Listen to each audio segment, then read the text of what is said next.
주한 한때를 잠시 멈추고 이 저녁에도 나와서 같이 예배하고 같이 노래하고 한 예수님께 받은 은혜를 기억하고 한 아버지의 말씀을 들을 수 있는 귀한 시간 주신 것 감사합니다. 하나님, 이 시간이 우리에게 능력이 되고 힘이 되고 기쁨이 되고 감사함이 되고 우리를 깊이 돌아보는 시간 될 수 있도록, 그래서 하나님이 누구시고 또 우리는 누구인지 알 수 있는 귀한 진리의 시간 될 수 있도록 성령 하나님 인도하여 주옵소서. 아멘. 감사드리며 예수님 이름으로 기도드렸습니다. 아멘. 오늘 하나님 주신 말씀 누가복음 11장입니다.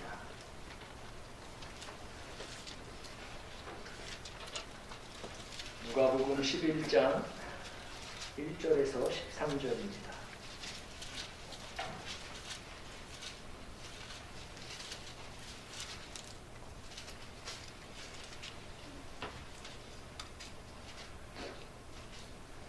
누가복음 11장 1절에서 13절, 제가 여러분 대신하여 봉독하겠습니다. 예수께서 한 곳에서 기도하시고 마치심에 제자 중 하나가 여짜오되, 주여, 요한이 자기 제자들에게 기도를 가르친 것과 같이 우리에게도 가르쳐 주옵소서. 예수께서 이르시되, 너희는 기도할 때 이렇게 하라.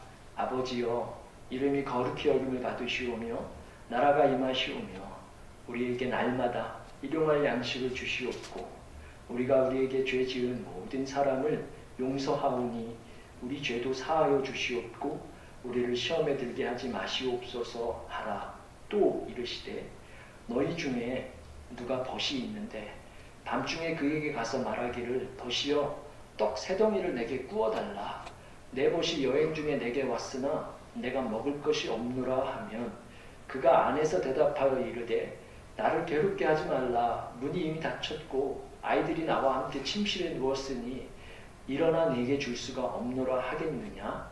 내가 너희에게 말하노니 비록 덧댐으로 인하여서는 일어나서 주지 아니할지라도 그 간청함을 인하여 일어나 그 요구대로 주리라. 내가 또 너희에게 이르노니 구하라.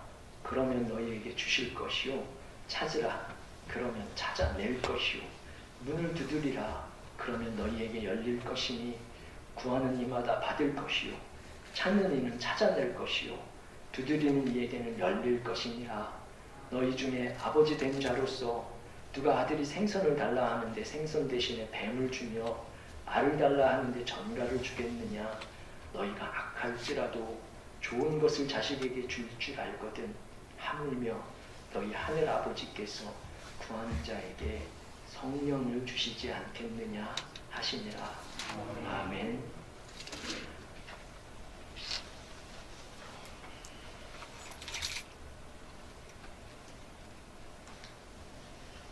다니엘서 설교를 빨리 마무리 지어야 하는데 다니엘서 설교를 준비하다 보면 여러분에게 듣기 좋은 소리가 안 나가는 것 같아서 한참 준비하다가 여러분들에게 좀 다른 말씀 전하고 싶어서 또 누가복음 본문을 들고 서게 되었습니다. 제가 여러분을 아무래도 사랑하나 봅니다. 이제 설교를 준비할 때 자꾸 얼굴들이 떠올라서 이제 그걸 다 무시하고 그냥 제 페이스대로 갈 수가 없게 되었습니다. 오늘 이 본문을 통하여서 우리 같이 은혜를 누리면 좋겠습니다. 누가복음서에는 비유가 되게 많이 기록되어져 있습니다. 그 비유의 시작이 어찌 되었는지, 그 비유의 시작이 언제부터 시작되었는지 누가복음서 안에서 같이 풀어볼 수 있다는 그런 시간이 온다면 참 좋을 것 같은데, 오늘은 그냥 요 딱 한 가지 대목만 놓고 하겠습니다. 너무 익숙한 본문입니다. 오늘 우리가 읽은 본문을 처음 접한 분은 여기 안 계실 만큼 정말로 다 알고 있고 너무너무 많이 들어온 그러한 기도문이고 그러한 비유입니다.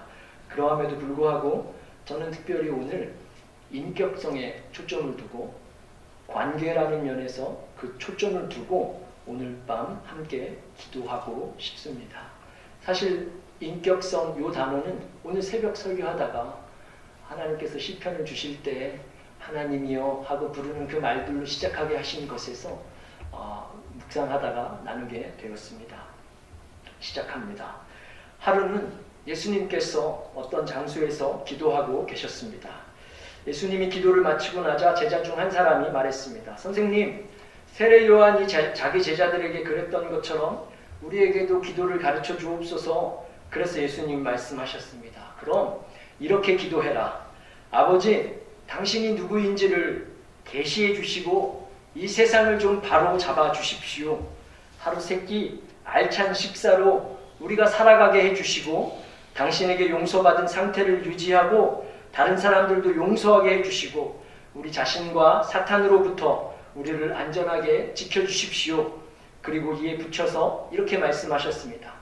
한밤중에 친구 집에 가서 친구여, 나한테 빵 3조각만 좀 빌려주게. 여행하고 있던 내 옛 친구가 지금 막 찾아왔는데 우리 집에는 내놓을 게 하나도 없네 라고 말했을 때 어떻게 될지 한번 상상해 보거라. 그 친구가 잠자리에서 대답했다. 귀찮게 하지마. 문도 다 잠갔고 애들도 다 자고 있네. 지금 일어나서 뭘 꺼내줄 수가 없네. 그러나 내가 너희에게 말하는데 그 사람이 자기 친구라는 관계 때문에 일어나지는 않을 수 있어도 네가 꿈쩍 않고 거기에 계속 서서 문을 두드리며 이웃 사람들도 다 깨우기 시작하면 마침내는 일어나서 네가 필요로 하는 것을 줄 것이다. 너희가 내게서 지금 기도를 가르쳐 달라 했느냐? 내가 말하는 것이 바로 이것이다. 구하라. 그러면 얻을 거다. 찾으라. 그러면 찾을 거다. 두드려라. 그러면 문이 열릴 거다. 하나님과 이런저런 거래를 하여 들지 말아라. 솔직하게 말해라. 네가 필요로 하는 것을 구해라. 기도는 무슨 술래잡기나 숨바꼭질 놀이가 아니다. 만약에 네 어린 아들이 생선 좀 구워달라고 하는데 네가 살아있는 뱀을 접시 위에 올려놓고 그를 놀라게 하겠느냐? 만약에 네 어린 딸이 계란을 하나 달라고 하는데 다른 것 가지고 속이려 들겠느냐? 너희들이 아무리 나빠도 그런 일은 생각도 하지 않을 것이다. 적어도 자기 자녀들에게는 좋은 부모이고자 하지 않느냐? 그렇다면 사랑으로 너희를 만드신 아버지께서는 너희에게 무엇으로 주겠느냐? 성령으로 주시지 않겠느냐? 지금 이것이 오늘 우리가 읽은 본문의 다른 번역본 중에 하나입니다. 제자들이 기도를 가르쳐 달라 했습니다. 제자들이 가르침을 요구하는 것은 복음서 통틀어서 이때가 유일합니다. 제자들은 갈릴리 시절을 지나면서 상당히 오랫동안 예수님이 기도하시는 모습을 보았습니다. 예수님의 길을 따라 사는 입문 과정을 마쳤고 이제는 그 윗단계를 선택하는 듯한 분위기 속에서 제자들이 선택한 것이 바로 기도였습니다. 다른 어떤 신학적인 주제, 구약에 가득했던 율법의 해석들, 역사서의 설명, 그런 세미나를 요청한 것이 아니고 하나님 나라가 임하게 할 수 있는 전략을 구한 것도 아니고 그럼 하나님 나라가 구약에서는 도대체 뭐냐고 물어본 것도 아니었고 기도를 요청했습니다. 예수님을 따른다는 것은 예수님처럼 어떤 성과를 내는 것, 일을 하는 것에 있지 않고 예수님과 똑같이 하나님과 가지신 그 관계를 가진다는 것을 의미하는 것입니다. 예수님이 하시던 것 그대로 하나님과 인격으로 대면하고 하나님의 사랑을 공급받는 것, 그것이 바로 기도를 요청한 것에 담긴 의미였습니다. 예수님은 이 요청에 대해 굉장히 짧은 기도문을 그 모델을 주셨고 그리고 이에 덧붙여 비유를 주셨습니다. 그래서 기도문과 비유를 연결시켜서 해석하게 하셨습니다. 기도를 짧게 가르쳐 주셨다는 것, 이건 우리가 생각하는 것보다 심각한 명예훼손이 될 수 있었습니다. 지금 이 당시에 예수님은 갈릴리를 떠나서 예루살렘에 오르는 길이셨고 자신이 누구인가에 대해서 스스로 증명해야만 했던 타이밍이었습니다. 병고침의 기적들로 사람들의 시선을 받고 있었고 그 모두로부터 하늘로부터 내려온 메시아가 바로 자신임을 증명해 주셔야만 하는 타이밍이었습니다. 그래서 좀 더 근사하고 좀 더 멋진 기도에 대한 가르침이 절대적으로 필요했었습니다. 실제로 당시에 종교 지도자들이 어떻게 기도했는지 미사역으로 종교적 어휘를 구사하며 사람들로부터 기도의 본이란 마치 이런 것이라고 드러내기를 즐겨 했었고 사람들은 그것이 기도라고 여기고 있던 때였었습니다. 그런데 예수님의 기도는 무척이나 짧았습니다. 아무리 못 배운 사람도 할 수 있고 쓸 수 있는 부담 없는 38개의 어휘로 끝이 나버렸습니다.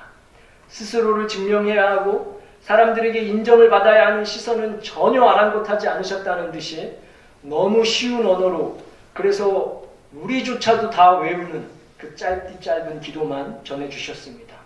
기도에 대한 정의, 기도에 대한 개념, 기도에 대한 교육은 없이 그냥 실제로 하는 법만 일러주셨습니다. 마치 자전거 타는 방법을 가장 잘 배울 수 있는 방법은 자전거와 균형 감각에 대한 그 어떤 물리적인 개념과 정의 배우는 것이 아니고 실제로 자전거에 올라야 하는 것처럼 그렇게 기도를 다루어 주셨습니다. 바로 이러한 기도문, 그리고 이 기도문 뒤에 덧붙여진 비유, 이 두 이야기의 두 서술의 핵심이 바로 관계성, 인격에 있습니다. 기도문과 비유 두 가지 모두 구체적이고 분명한 한 대상에게 초점이 맞춰진 혹격 명사로 시작합니다. 아빠, 그리고 또 하나는 친부. 이 혹격이라는 말은 대상이 없으면 부를 수 없는 어휘입니다.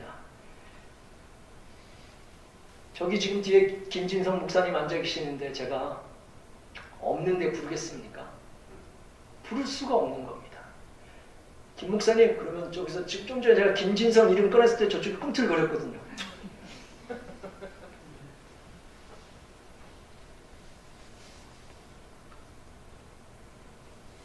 이 혹격은 대상이 없으면 부를 수 없는 어휘입니다. 이 두 가지 모두 그 마지막을 아버지로 끝을 맺고 있습니다. 혹격 명사로 시작하는 이 기도와 비유의 조합은 인격체를 부르는 것을 우리가 해야 함을 훈련시켜 줍니다. 지식으로 하는 것, 피상적으로 하는 것, 멋진 어휘로 하는 것에서부터 살아있는 그 누군가를 부르는 것으로 우리를 초대해 주는 것입니다. 그리고 이는 이후에 나오는 5개의 명령형 동사로 더 강조됩니다. 거룩히 여김을 받으시옵소서, 임하옵소서, 주세요, 용서해 주세요, 들게 하지 마세요. 이렇게 5개 동사가 있고요. 비유에서는 꿔달라, 괴롭게 하지 말라, 구하라, 찾으라, 두드려라. 위의 말들로 명령을 내립니다. 요청을 합니다. 이 모든 명령과 요청의 본질이 바로 관계입니다. 살아있다는 겁니다. 들을 대상인 살아있고 실제한다는 것입니다. 마술을 주문하는 것도 아니고 어떤 프로그램의 명령어를 입력하는 것도 아니고 자판기에 동전을 넣으면 결과가 나오는 것도 아니고 제가 조금 전에 제 친구 목사를 불렀던 것처럼, 그럼 저를 깜짝 놀라 움찔하는 것처럼 그분이 부르는 그 말에는 그렇게 부르고 나면 저 살아계신 분이 움직이고 반응한다는 것을 전제로 하고 그 반응 뒤에야만 내 말을 이어가라는 것입니다. 이해가 되시죠? 그게 기도라는 겁니다. 하나님 했는데 그분이 움직이는 것도 같지 않고 아직 살아계신 것 같지도 않으면 그 다음 말을 하지 말라는 겁니다. 아무 의미가 없는 겁니다. 아버지 하나님 그랬는데 꿈틀 안 하시는 것 같으면 가짜인 겁니다. 우리 기도가 가짜인 겁니다. 첫 마디가 가짜이면 그 다음 말은 아무리 예쁜 말이어도 다 가짜입니다. 첫 마디가 가짜이면 신기하게도 그 다음 말 더 예쁜 말만 나옵니다. 근데 첫 번째 말이 진짜이면 그 다음 말은 예쁜 말 안 나옵니다. 아시죠? 첫 마디 아빠 부르는 것이 진짜면 그 다음엔 예쁜 말 안 나옵니다. 그냥 속에 있는 말들이 왈칵 쏟아져 나오겠지요. 기도를 그렇게 하라는 것입니다. 물론 기도를 이것 하나로 다 설명할 수는 없는 노릇이지만 그럼에도 불구하고 확신하는 것이 이게 기도의 시작입니다. 시작이 없으면 그 이후에 우리가 내뱉는 그 모든 말이 다 가짜가 되는 겁니다. 첫 마디 혹격명사가 잘못되면 살아계신 분을 향한 인격적인 부름이 없이 이어지는 그 모든 말들은 아무리 멋진 말들이어도 너무 예쁜 문장이어도 아무짝에도 소용이 없다는 겁니다. 아멘이시죠? 여러분 상상해 봅시오.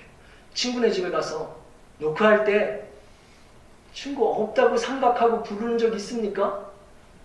친구 이름 부를 때, 밑에 있는 아내를 부를 때, 저쪽방에 있는 아이들 부를 때 없다고 생각하고 부른 적 있습니까?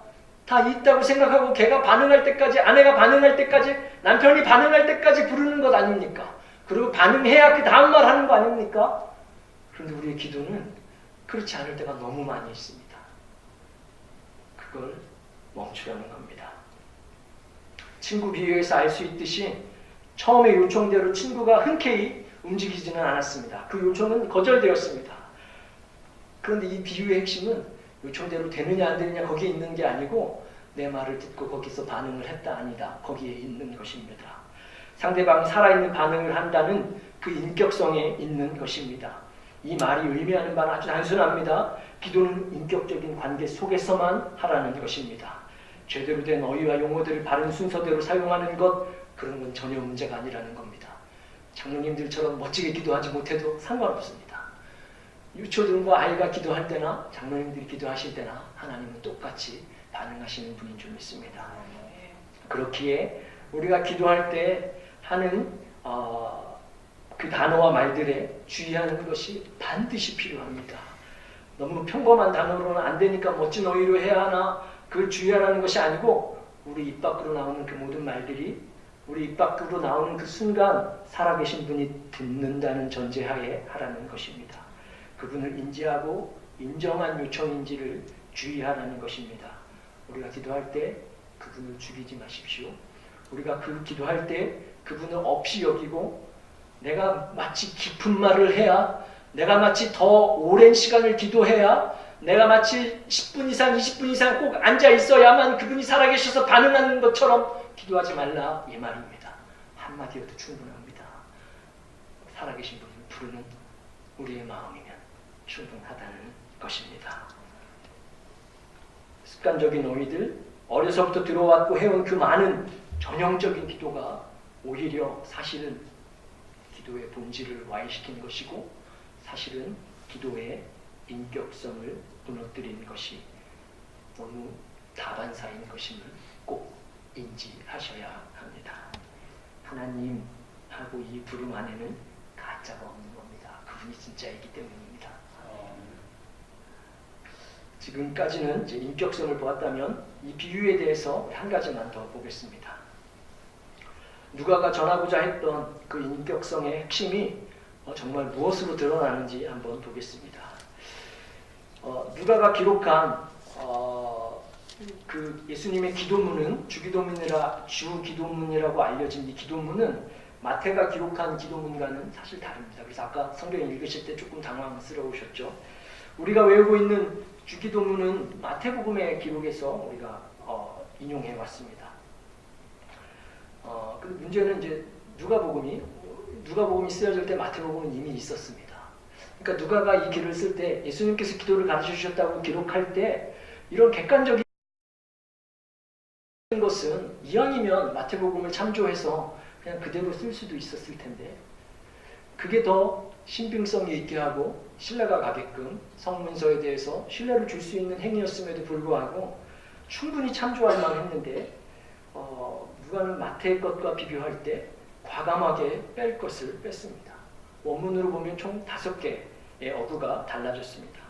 무엇이 빠졌는가 하는 걸 설명하면 시간도 길어지고 여러분의 주된 관심사도 아닐 것이기에 저는 왜 그렇게 했을까에만 초점을 두고 설명드리고 싶습니다. 누가의 기도문을 보면 그렇게 5개의 어구를 빼면서 압축시키면서 적어도 제 눈에는 2가지 효과가 있어 보입니다. 첫 번째로는 기도의 초점이 되게 분명해졌고 두 번째는 그 기도의 초점의 중심에 빵이 묻게 되었습니다. 우리 번역본으로는 일용할 양식인데 원문은 그냥 빵입니다. 빵이고 이걸 우리의 문화적 언어로 바꾼다면 밥이 되겠죠. 5개의 명령형 청원 가운데 그 중심에 밥 주세요가 들어갔다 이 말입니다. 이어지는 비유 역시 친구애가 친구 집을 찾아간 그 비유 역시 밥이 빵 3조각이 가장 중요한 위치에 차지하고 있는 점은 결코 우연이 아닐 것입니다. 거기서도 공교롭게 세 빵을 요구했죠. 일상적이고 기본적인 것이, 가장 원초적인 것이 이 기도와 비유의 중심에 딱 자리하게끔 기록했다 이 말입니다. 이것이 어떤 의미이겠습니까? 기도는 우리 인간됨의 가장 기본적인 것들을, 가장 원초적인 것들을 다룬다는 것이고 다뤄야만 한다는 것입니다. 우리 주님이 직접 가르쳐 주신 기도는 그러니까 추가 조항이 아닌 겁니다. 우리의 물리적인 생존을 확보한 후에 즐기는 것, 있으면 더 좋은 어떤 영적인 액세서리가 아니다 이 말입니다. 밥 좀 주세요. 밥 사 먹을 돈 좀 주세요. 우리 집 몰기지 갚을 돈 좀 주세요. 하나님, 유틸리티 내야 할 돈 좀 주세요. 차는 굴러야 하니까 기름값 좀 주세요. 기름값 좀 내려가게 해주세요. 최소한 하나님 돈 벌 수 있는 직장은 좀 주셔요. 우리 자녀들 자리 잡고 성공하게끔 해주세요. 다른 건 몰라도 교회는 좀 잘 나오게 해주세요. 하는 가장 기초적인 것들을 아버지에게 의존하라는 것입니다. 우리 나름의 생각으로는 적당한 수입의 직장을 잡고 살 집을 마련하고 다른 종류의 현세적인 필요를 해결하고 나서야 하나님과 관련된 문제를 다루고 천국을 위한 준비도 할 수 있을 거라 가정하기 쉽지만, 실제로 예수님이 가르쳐 주신 기도에는 그 당시 사람들의 모든 기대치를 완전히 저버리고 창피함을 무릅쓰고 위신이 떨어질 것도 각오하신 채로 그저 우리 주님이 실제로 세상 계실 때에 하나님 아버지를 어떻게 의존하셨는지, 실제로 어떤 문제까지 의존하셨는지, 어떤 문제부터 의존하셨는지를 보여주신 것입니다. 우리의 가난을 직시하게 하셨고 우리의 현실 그리고 그 부족함을 하나님을 부르며 직면하게 하신 것입니다. 여러분 잘 보십시오. 기도는 우리의 가난함을 먼저 보고 받아들여야만 시작할 수 있는 겁니다. 우리의 필요가 다 채워진 그 이후의 기도라면 그건 어쩌면 없어도 그만이 될 것입니다. 없어도 그만인 기도가 될 것입니다. 필요한 것을 구하는 게 아니고 원하는 것을 구하게 될 것입니다. 그건 그냥 삶의 수준을 높이기 위한 어떤 영적인 액세서리겠죠. 그래서 우리 기도가 그렇게 매가리가 없고, 그래서 우리 기도가 그렇게 생명력이 없는 것인지도 모르겠습니다. 그러나 우리 주님, 하나님께서 친히 인간이 되셨을 때, 진짜 사람으로 오셨을 때, 그래서 구유 안에 그 우리와 똑같은 인간의 모습으로 오셨을 때 우리가 어떻게 하면 하나님 앞에서 온전하게 사람이 될 수 있는지를 보여주셨습니다. 절대적으로 빈곤해지셨고 하나님께 완전히 의존하는 것이 무엇인지를 그 인생 통틀어서 보여주셨습니다. 아빠, 밥 좀 주세요. 오늘 한 끼는 또 무엇으로 먹을까요? 친구야, 나한테 밥 좀 주라. 그렇게 기도하셨고, 사람으로 존재한다는 것, 그건 마치 우리는 늘 부족하고 빈곤하다는 거 인정하는 것입니다. 여러분 가슴 깊이 새기셔야 합니다. 우리가 기도하면 덜 빈곤해지거나 덜 의존적이 되고 기도하고 나면 자립적이 되는 것이 아니고 더 빈곤해지는 것이고 더 의존적이 되어야 하는 것이고 더 하나님을 의지하게 되는 것입니다. 그게 하나님 지으신 참 사람이고 예수님이 가르쳐 주신 기도의 본질인 것입니다. 근데 문제는 우리가 너무 잘 산다는 데 있습니다.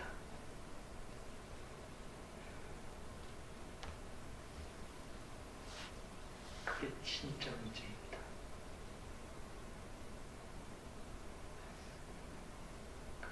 그래서 원초적인 것을 구하는데 하나님이 필요가 없어지는 시대가 되어버렸습니다.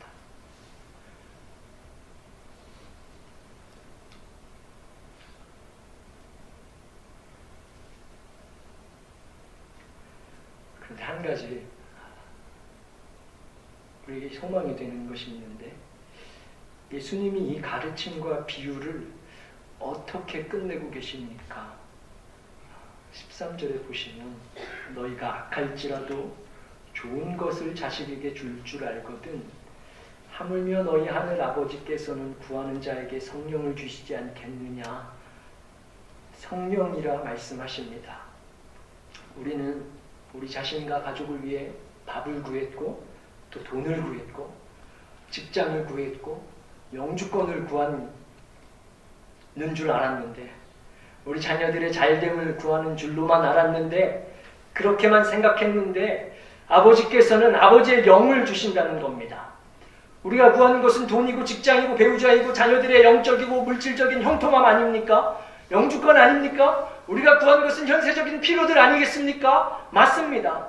우리가 구한 것은 그것들이 맞습니다. 그러나 우리 주님께서는 이 대화에 성령을 기어코 집어넣으셔서 하루하루의 몇 시간 속에서 일어나는 우리의 일들 가운데, 우리의 절대적인 필요 속에서 우리가 하나님의 말씀과 하나님이 일하시는 방법을 이해하도록, 하나님의 말씀을 새롭게 깨닫게 하시고 하나님이 일하시는 방법은 이런 거라고 알 수 있게 하시는 성령을 주시겠다고 하신 것입니다.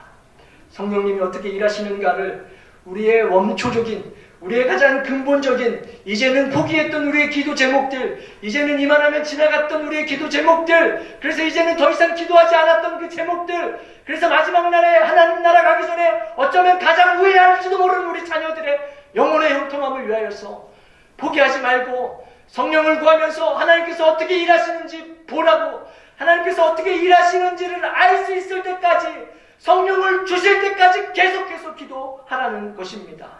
그러니까 더 구하라는 겁니다.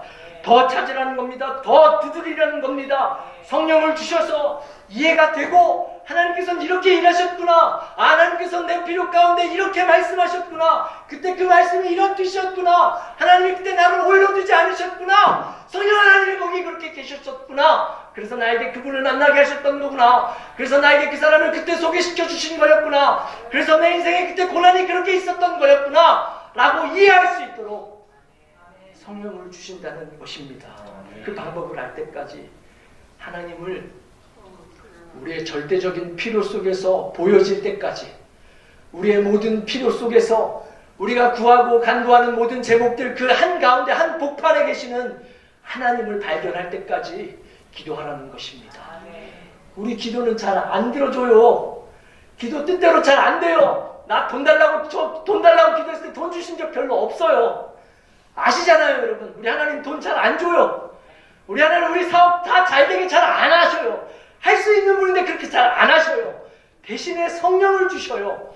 그래서 하나님의 일하시는 방법을 이해할 수 있도록 해주셔요. 그래서 우리가 사는 인생길 가운데 우리가 결코 혼자가 아니라고, 우리가 결코 혼자 내버려져 있지 않다고, 그렇게 같이 계셨다고 말씀해 주시는 분인 줄 믿습니다.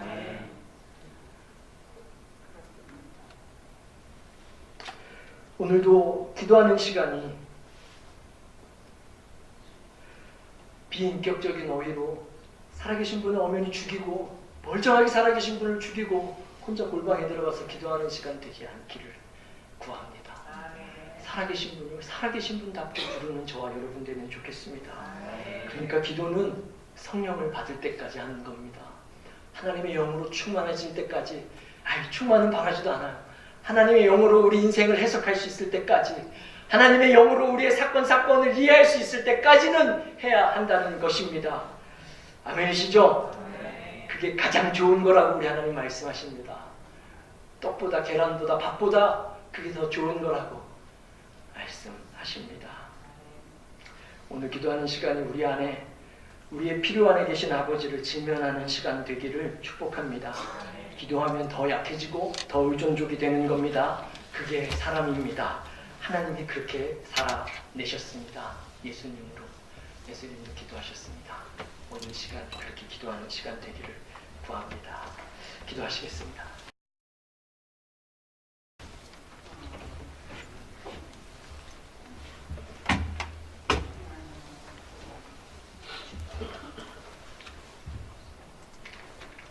아버지 하나님, 저도 잘 모르는데, 성령 하나님이 어떻게 일하시는지 저도 잘 모르는데, 말씀 맡은 자여서 마치 아는 것처럼, 하나님을 다 이해하는 것처럼 말했지만, 성령 하나님 이 시간에 직접 조명하여 주셔서 우리 각 사람의 영혼을 깨우쳐 주시고, 성령 하나님께서 우리 안에 계신 것, 우리 인생 옆에 계신 것, 우리의 필요한 복판 안에 계셨던 분임을 발견할 수 있는 시간 되도록, 그래서 설교자여 그 어떤 말보다 살아계신 분의 현현하심으로 나타나심으로 더 뜨거워지고 사실이 되는 시간 될 수 있도록 이 시간도 우리를 인도하여 주옵소서. 이 정도면 된 거 아닌가? 그 기도는 이게 끝이 아닐까? 우리 자녀들은 이제 더 뜨겁게는 신앙생활 못하는 것은 아닐까? 그냥 그렇게 살면 되는 거 아닐까? 했던 우리의 마음들을 하나님 긍휼히 여겨 주옵시고 성령 하나님을 그 제목 속으로 가지고 들어와서 하나님께서 어떻게 일하시는지를 보게 해주시고 우리의 필요 가운데 우리의 간절한 간구 가운데 우리의 깊은 소원들 가운데 하나님이 일하시는 방법을 알려주옵소서. 그래서 혼자 신앙생활 아둥바둥하지 않게 해주시고 성령님으로 동행하시는 그 기쁨과 낙이 무엇인지 알아가며 배워가며 행복해하며 사는 우리들 될 수 있도록 주님 인도하여 주옵소서. 이제는 우리와 같이 연약한 인간으로 오셔서 그 모든 필요에 성령님을 구하며 간구하셨던 그래서 우리의 본이 되어주신 우리 주 예수 그리스도의 은혜와 구하기만 하면 나 살아있다고 분명하게 말씀하시며 우리에게 사랑을 확인시켜 주시는 하나님의 그 무한하신 사랑하심과 이 이야기를 내 것 되게 하셔서 우리 제목 가운데 일하시고 역사하시는 그분이 누구인지 깨닫게 하시는 성령 하나님의 강력하신 역사하심이 우리 위에 지금 있을지어다. 아멘.